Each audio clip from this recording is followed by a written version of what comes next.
All right, welcome back, everybody. This is the third and final installment of our month of Mormon. We are talking the White Salamander letter.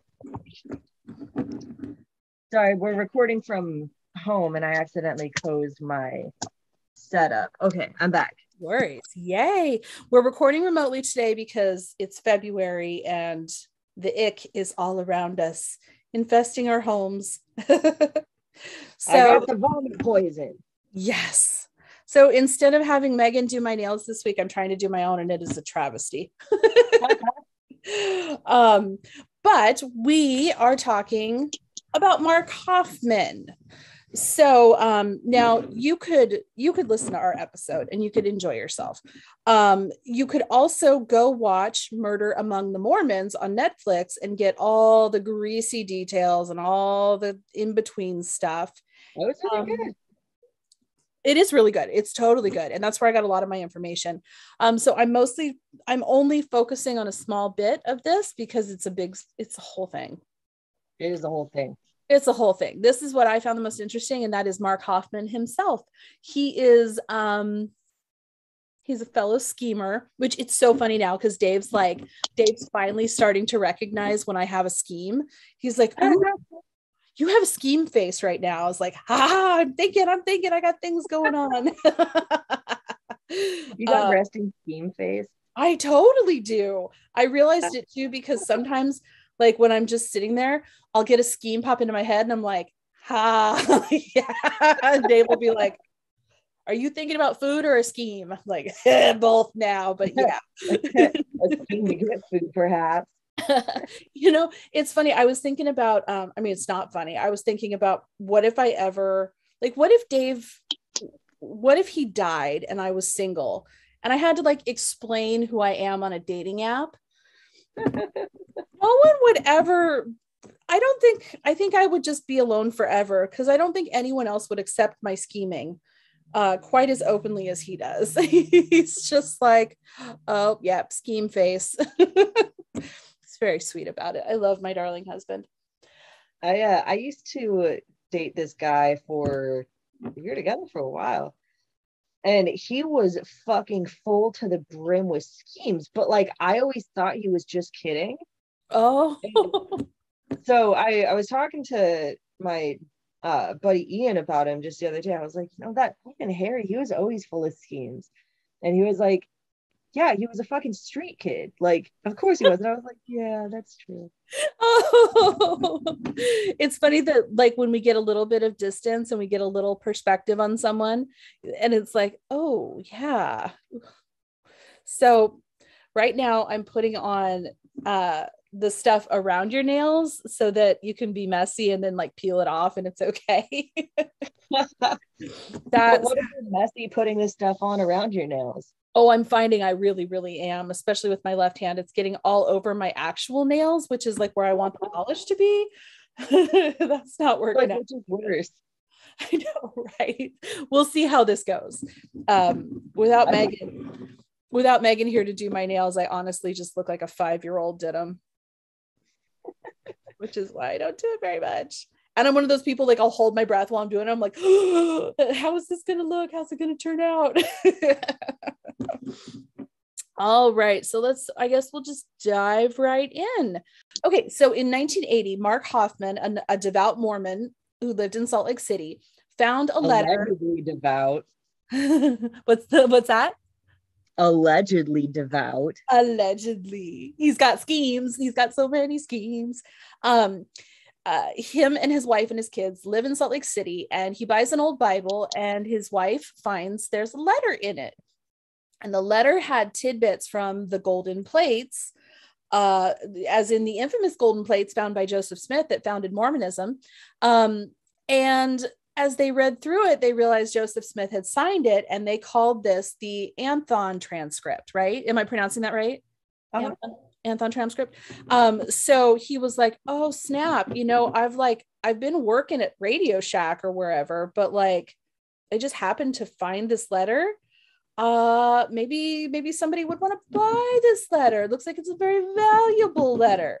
So he tells his wife, hey, I think I'm going to get into rare documents, buying and selling of rare documents. And she's like, is that a real job? And he's like, oh yeah, yeah, for sure. Like, keep in mind, like Aaron said, yeah, he was just like, working some like regular job, regular 9 to 5, and then randomly having had no background in this.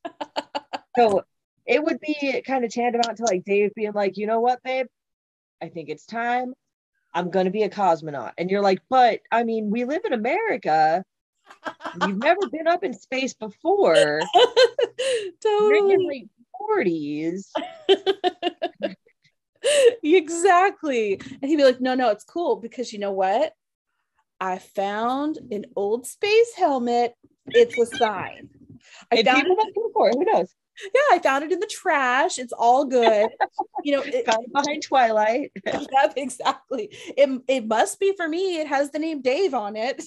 Right? And it's written in Aramaic. That's why you can't read it. But I know it says Dave on it. Yeah, it could not possibly say anything else. Totally. So Mark Hoffman's like, oh shit, Heavenly Father's got a fucking plan for me. He's got a and plan for all of us, Mark Hoffman. he does. He really does. There's many, many songs about it. So he's like, I'm gonna get into this rare document scene. I'm gonna dive right in. And so he sort of started to embed himself with all of these really, I'm gonna say, astute, intelligent, well trained rare document traders, all these people who had been living off of it. Yeah. And so he was like, really, I have the best luck at stuff. I feel like I'm going to find something special. So just like, I'm going to go on some business trips and I'm going to find some documents and we're going to start trading them. And all of them were Mormon related at first, so he found that first letter. Then he was able to track down a letter by Lucy Mack Smith, which was Joseph Smith's mother. I mean, I don't think it said anything other than like, hey, I'm Joseph Smith's mother. And, Well, it was conveniently found about the time that he had met a dude who was also kind of a big deal in the fine documents business. And that dude was like, yeah, it would be really cool to find something from Lucy Mack. And he was like, well, sure. I'm on it. It was just from fucking jump. Oh yeah, but all these people are so trusting, and it doesn't occur to them that maybe one without scruples might be amongst them. Yeah, and absolutely. So, yeah, and that's what Andre Chikatilo was able to murder for so long. It makes sense because they were what they when they had caught him, well, not caught him, but they had seen him coming, Andre Chikatilo, coming from the woods where they had found a little girl, little boy, little person, fucking, who had been, Chikatilo'd, and he was like covered in blood and stuff, but they were like, oh, it couldn't be him because he was a faithful member of the Communist Party. Yeah. And it was same thing with this, like, oh, it can't be him, he's a devout Mormon. Yeah. And it's like, wow. People can be shitbags regardless of what they are. But Mormons don't lie. There's no possibility this man is lying. Right. And so he's got kids, for God's sakes. Yeah. Parents never lie. So after he got a little taste for some of that sweet, sweet Mormon money, which was good, he started finding Deseret dollars, which was like exclusive money to the Mormon Church from way back in the day when it first started. So he's slowly making his way up. He's like, I'm finding these letters. Oh, look, I found some money. And then he lucks out and he is able to track down some documents from great Americans in history. And we're not just talking one, not two. We're going George and Martha Washington, Benjamin Franklin. We're talking all the hot. Wasn't there an Abe Lincoln in there or some shit? Yep, there was an Abe Lincoln. He finds a original print of, what did they call it? The Great American Freedom or something, the Great Freedomer. Oh, the Freeman. Oh yeah, the Freeman thing. And so he's just like he's like the Shaquille O'Neal of finding rare documents by like the most famous people in the world and in his I want to say his orbit, but like in America and in the Mormon Church was pretty much it. And so he started to gain this reputation for being a badass. And like, again, Mormons tend to be a little naive and trusting because they haven't been like savaged by the world like the rest of us have. And we're talking regular Mormons, not Warren Jeff Mormons. Yes, I'm sorry. We are no longer talking Warren Jeff Mormons. We're talking regular LDS, you know, people who are pretty insulated within their communities, but they're not like crazy compound people. And so in December of 1983, Mark Hoffman happens to discover something called the Salamander letter. Now this letter, it was written by Joseph Smith saying that he was led to the golden plates, which the angel Moroni came to him in a vision, right? And told him where the golden plates were originally. It was like a dream vision. Like he was awoken from his slumber by the angel Moroni, who was like standing at his bedpost telling him where this shit was. Okay.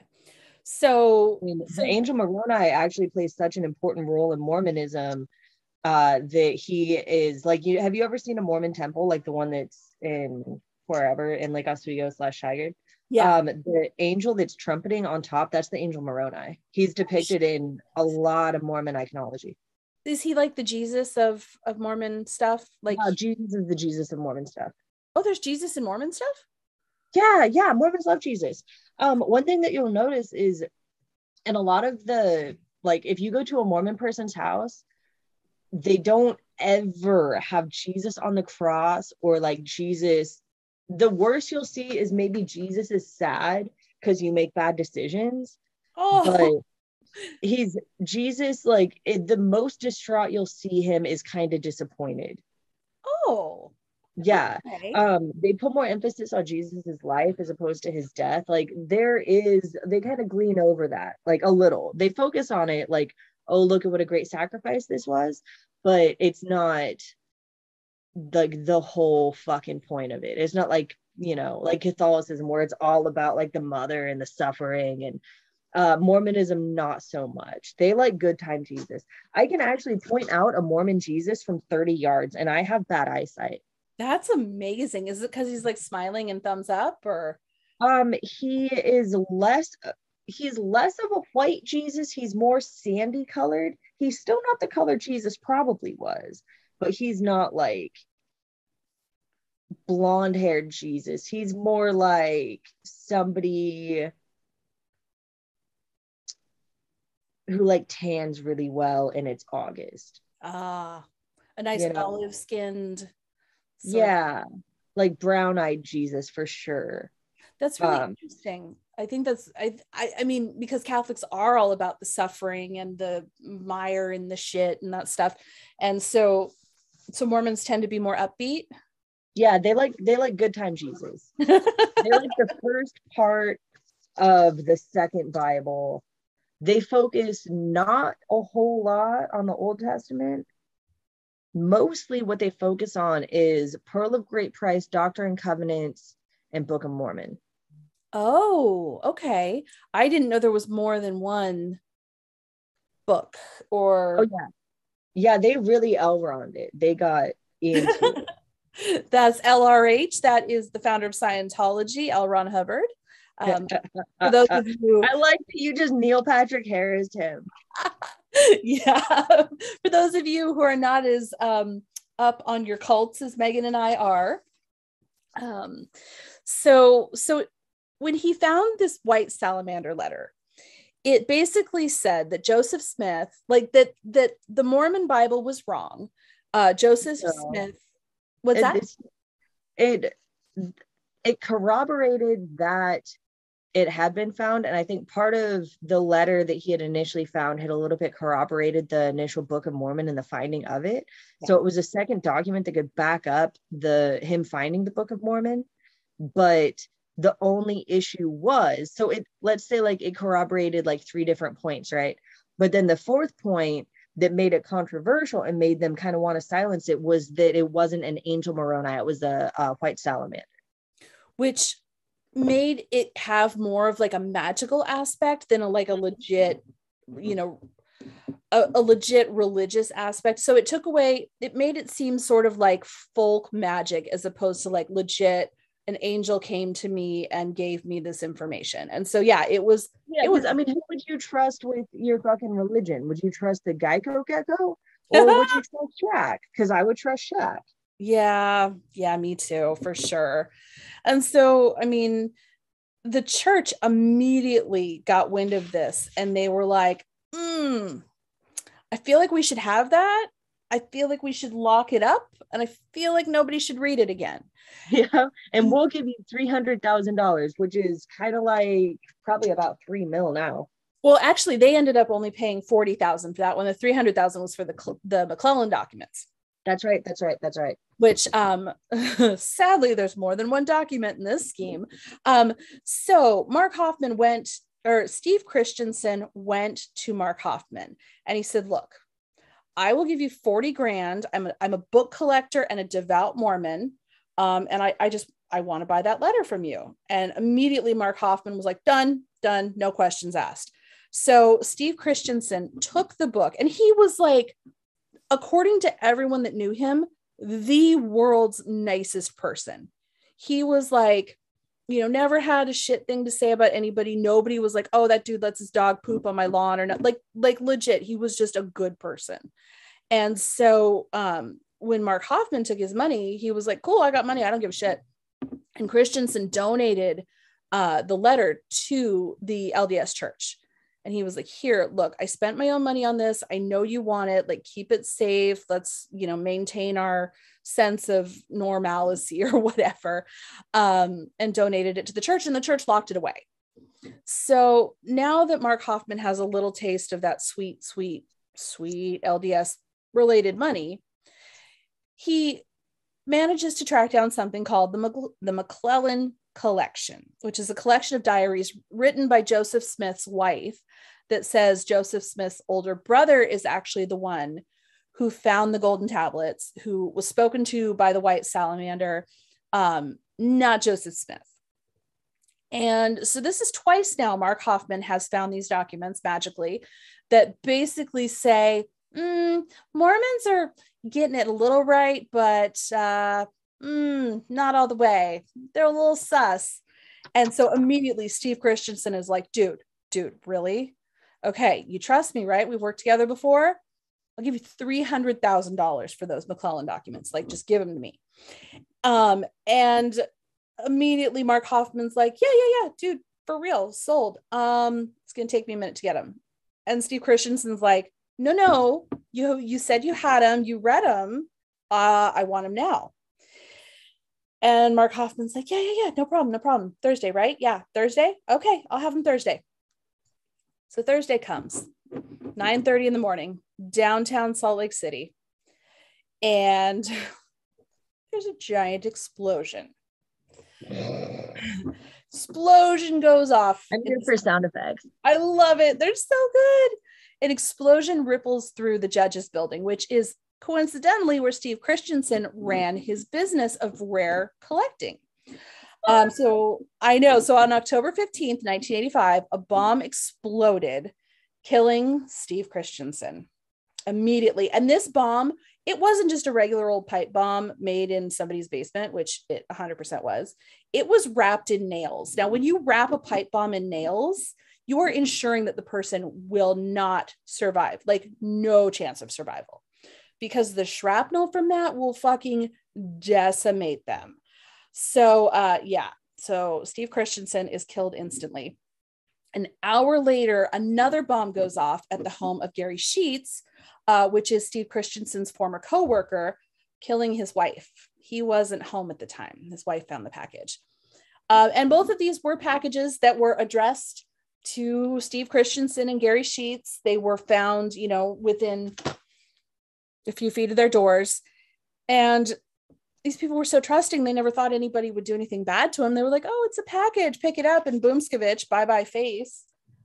And so the entire community is rocked by this. Everyone is like, oh, for fuck's sake, who is trying to kill us? Who's going to be next? Are there more bombs? So the next day at 2:30 in the afternoon, Mark Hoffman's car explodes. He barely survives. He's missing fingers. Coincidentally, the McClellan collection is in his trunk and is mostly destroyed. So when he was in the middle of brokering this deal, he had borrowed $300,000 from a business associate of his named Alan Rust. And he was like, dude, I've got it locked up. The church is going to buy this. I'll pay you right back. You give me $300,000. I'll give it to you when I get my check. So the documents are destroyed. Steve Christensen is dead. Mark Hoffman is mangled. And Alan Russ has no chin. I have no idea how he folds towels. No chin. I know, right? Totally. Fuck yes. That poor guy. And he had worked with Mark Hoffman for a while. And so he like trusted him. He'd given him some money. He'd gotten some money back. And so he didn't even think twice about it. He was just like, okay, no problem. But the longer it was taking to get this deal done, like the more nervous he was getting, because $300,000, like Megan said, is like legit $3 million to this, to today's money, maybe even more than that. So because Hoffman was the only one to survive, immediately the cops were like, did you do it? And it should be noted, I don't know why it should be noted, I think just because I know it, that the bombings actually took place in 1985. Yes. Sorry, like November? October, no, 1985. October. Yeah. October 15th and 16th of 1985. And so the cops were immediately like, dude, you're the only one that survived. Did you do it? And he was like, what? Huh? Sorry. I was just laughing. I was like, huh? Oh, and he was like, what? I can't hear you. The bomb hurt my ears. I'm gonna go sleep now. They were like, oh, that's weird. Immediately they get a warrant for his house. They go and they search it. And what do they find? They find evidence of mass forgery. So they don't bomb making and a list of people, like a legit handwritten list of more people that he was going to bomb. Very Kaczynski vibes. Yeah, total, like Unabomber, like I'm just beginning my rampage. And it was the beginnings of a rampage. So they dive a little deeper, and the FBI is like, how far back does this go? Is this all his shit? Is this just a few of his things? And so once they start to investigate the Salamander letter to see if it's forged, all of the FBI document analysts and forensic analysts come back and they're like, no, it's legit. And they're like, what? Really? It's legit. They're like, yeah, dude, the Salamander letter is real. Everything else is fake. Like his desert money that he had was all fake. We found the plates. He had the, plates made to print the money. But Salamander letter is real. And so the FBI forensic analyst, he's like, yeah, that don't sound right. And he's like, I'm going to keep looking on my own. So he gets into sort of really, really examining the documents. And he realizes that the ink is cracked in this really specific way. Now you can't see it with the naked eye. You have to really examine it with these high pressure lenses and stuff. But the ink cracks in a really specific way. And so he was like, okay, so we know that this one is a fake. This is part of the McClellan collection and it's got the cracks in it. Let's look at some of the other shit. So everything Mark Hoffman did had these cracks in the ink that he used. And once they figured out that those were all fraud, they took another look at the Salamander letter. And of course, it had the same cracks in the ink that the rest of them did. So they figure out that Mark Hoffman has been running a Ponzi scheme from the beginning. So he's trading money. He's moving money around. And when Steve Christensen was like, dude, it's time to hand over the McClellan documents. And he was like, yeah, I'll get them to you Tuesday. I've got to go tanning and I've got to take the dog in to get his butt squished and stuff and get his anal glands drained. What he was trying to do frantically was mass produce these diaries that he said existed, and he couldn't do it. He couldn't do it in the time that he needed because he was a really prolific forger. Everyone said that he was the best they'd ever seen. He came up with techniques that nobody thought of. And it was like, he had this entire setup with like an aquarium and some. That was my favorite. Yeah. It was really cool. Like they had found that on old documents that the ink that they had used was acidic, and so it would burn through to the other side. And so he had like that whole setup where he would write it and then vacuum it from the other side. He'd put it on a net and vacuum it from the other side. And then to make carbon dating back up what he was saying about how old the documents were, he was able to rig it so he could create ozone inside of a fish tank. And so when you carbon date it, it does look like it has been subjected to environmental damages. Exactly. It was so fucking cool. This guy was really, really smart. I mean, as far as forgers go, he was very good. Right. So they find all this stuff and they charge Mark Hoffman once he gets out of the hospital. They charge him with 2 counts of murder. And he ends up cutting a deal. And part of his deal is he confesses to everything.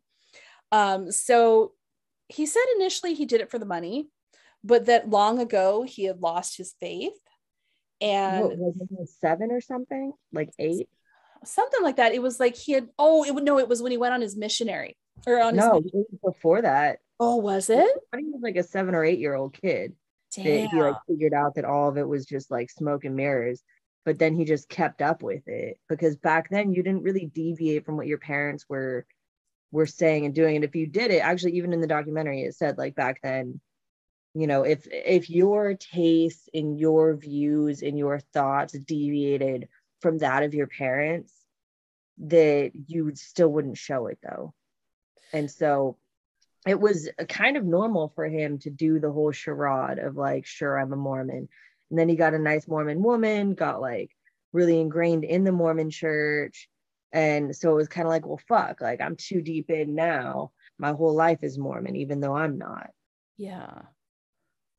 So a lot of, when he started with the Salamander letter and with the McClellan documents, yeah, the money was a great perk, but he really loved sticking it to the man. He loved trying to prove that Mormons were wrong.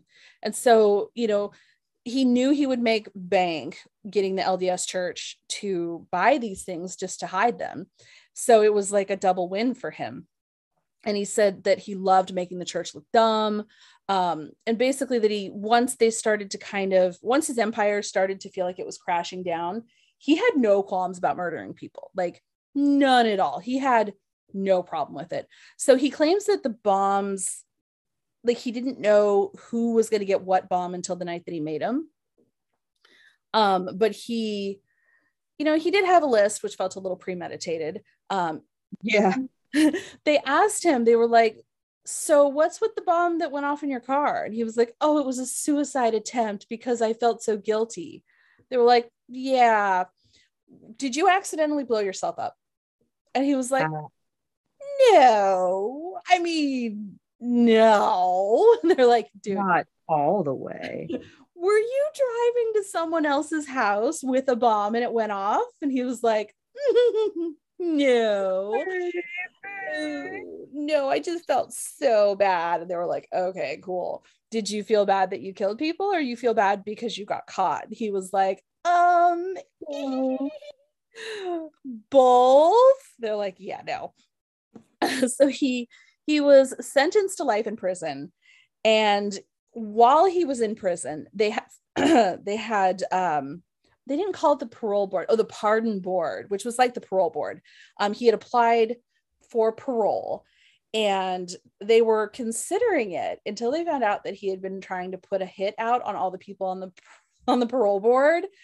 And then they were like, whoa, what? Dude, we were on your side. Right?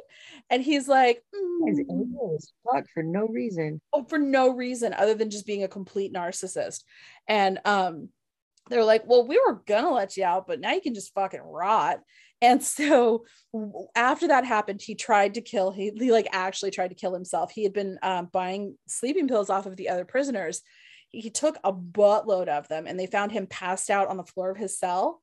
But he didn't die. But he did lay there long enough in a weird, how like when you sleep in a weird position and your arm's like this, and you're like, oh, my arm hurts so bad all the next day. Well, he did that. So he like passed out weird on his arm. And by the time, and he was in a coma for like a while after that. By the time he woke up from his coma, he had like a dead, withered arm. So the arm that he had used to commit all his frauds and his forgeries and his murders, yeah, he couldn't use it anymore. You know what? What if he low-key just had an anarchic arm and like that was his plan all along, was to try to blow up his arm, and he only got a couple of fingers, but he needed to finish the job. Oh shit, like that movie. Yeah, Idle Hands with Idle Devin Hands. Sawa. His hand is the one that like forged everything and wrote the hit list, and he was like, "No, Arnie, no!" And his hand's like, "I do what I want." Yeah, dude. Oh my God, that would be fucking amazing. That'd be crazy. So yeah, he's still in prison to this day. He is still alive. He still has like fucked up arm, and he can barely write his name. So Good for him. That's the story of the White Salamander letter and Mark Hoffman. Again, you can watch the entire story in Murder Among the Mormons on Netflix. I do have a favorite aside though. Okay. So his friend from like the very first scene ever. Okay, that guy is my favorite because I fully believe that he helped Mark Hoffman with like all of it. All signs point to that dude absolutely knew more than he was letting on. Shannon, the guy with the guns. Yes. Yeah. So okay, in his younger days, he dressed like Chris Farley, would you say? Yeah, I'd say he's a Chris Farley type. Yeah. Like he dressed like Chris Farley in the sense of like 90s party guy. He's the ultimate 90s party guy, Chris Farley. So he pretty much dressed like Chris Farley, and he like would go out in fast cars with his friend Mark Hoffman, and they would shoot guns and stuff. And he said that Mark Hoffman in business deals would drink a lot, and he like made a special point to say that he never did because like drinking is very taboo in the Mormon religion. And I was just like, I saw you looked like a party guy, you were doing blow. Exactly. I got mad blow vibes off him. Holy shit, right? Well, and it's funny too because Shannon Flynn is the guy's name. And when Dave came home last night when I was watching the third episode, he was like, that sounds like Uncle Maury. So Uncle Maury had throat cancer and mouth cancer and from smoking cigarettes. And so he has that kind of damage done to his vocal box. And he goes, why does that guy sound like Uncle Maury? And he was talking about Shannon Flynn. And it's like, you're going to really sit there and tell me you haven't ever done blow or drank or smoked cigarettes? I mean, it kind of sounds like maybe you got some of that karma that old Mark Hoffman had on his fucking. Yeah, because he probably used his gift of gab to get into places for fucking sure. Oh yeah, he was interviewed all over the place before and after this. Oh, yeah. He was the last person to accept that Mark Hoffman was guilty, probably because he wasn't ready for the scheme to end. Yeah, well, and also, so that sketch of the person who dropped off the package, right? It looks like Shannon Flynn. Yeah, exactly like Shannon Flynn, not like Mark Hoffman. Not at all. So I think that Shannon Flynn dropped off one bomb, Mark Hoffman did the other. Yeah, absolutely. Totally. I know when I saw that, I was like, that doesn't look like Mark Hoffman. Because Shannon Flynn and Mark Hoffman were like the exact same body type too. If you saw them from the back, you probably wouldn't know which one was which. Oh, totally. Yeah, I'm with you. And the way that Shannon Flynn dresses now, I would say like an old time, like a Homer Stokes from Oh Brother Where Art Thou. That's exactly what I was going to say. An old timey mayor from the South. Yeah, he does. And so he went from dressing like 90s actually kind of like 90s David Spade as well. 90s David Spade, Chris Farley, to dressing like Homer Stokes, friend of the little person. Yeah. I think he is. Yeah. And he's still independently wealthy. He's still, dealing in historical documents. He's still got schemes. Mad schemes. So that's my hot take. Dude, I love it. He had a lot more to do with it than it seems. Yeah.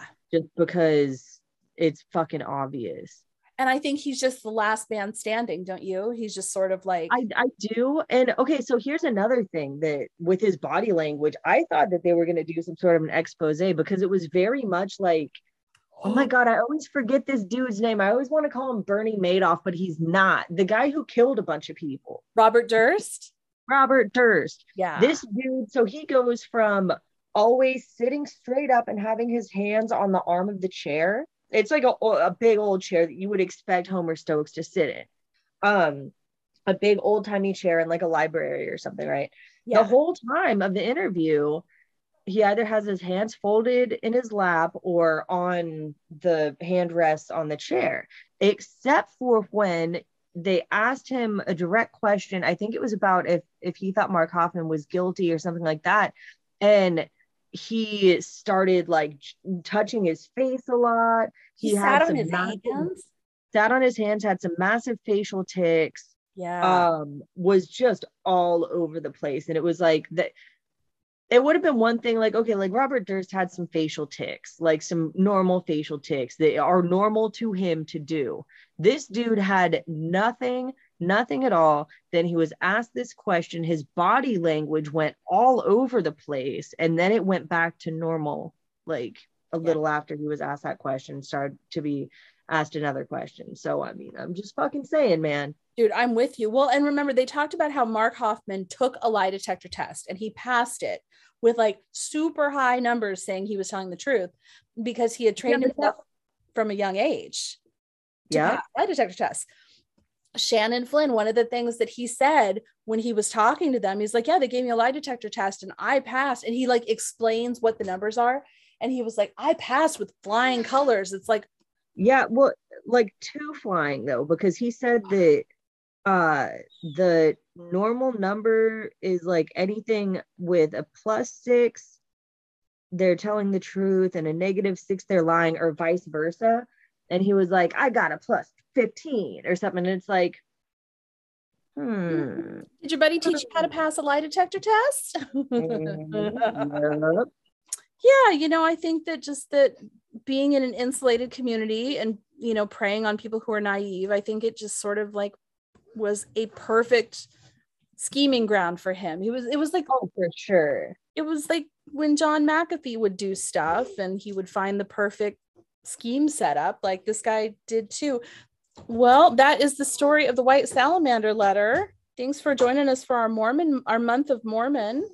And next month we're doing cryptid. It's gonna be so fucking good. Oh my god, we're gonna be hella good. We have so many exciting things planned for Cryptid Month. It's gonna be awesome. So join us. That's the cutest. He is very cute. Just loving himself. Gotta leave that in. Join us next time. Follow us on all the things. Check out our new website on all the good merch we have there. And until next time.